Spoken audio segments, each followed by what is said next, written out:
Hi കൂട്ടുകാരെ, ഇന്ന് നമുക്ക് ഒരു ബ്രിഞ്ചാൾ ഫ്രൈ ഉണ്ടാക്കാം. അതിനായി ബ്രിഞ്ചാൾ വളരെ നേർത്ത കനം കുറച്ച് കഷ്ണങ്ങളാക്കി നുറുക്കി അടുപ്പത്ത് വയ്ക്കുക.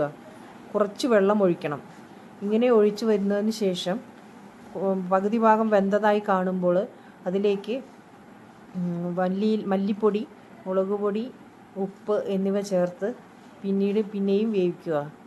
അങ്ങനെ വെള്ളം വറ്റി തുടങ്ങുമ്പോൾ നമുക്ക് അതിലേക്ക് വെളിച്ചെണ്ണ ഒഴിക്കാം. വെളിച്ചെണ്ണ ഒഴിച്ച് നന്നായി ഫ്രൈ ചെയ്ത് എടുത്താൽ നമ്മുടെ ഈ സ്പെഷ്യൽ ബ്രിഞ്ചാൾ ഫ്രൈ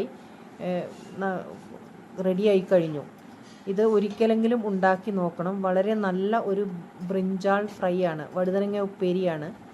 ഒരു പ്രാവശ്യമെങ്കിലും നിങ്ങൾ ഉണ്ടാക്കി നോക്കണം.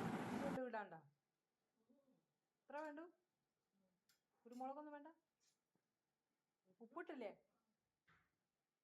ഇനി ആണ് വന്താ വാങ്ങിക്കല.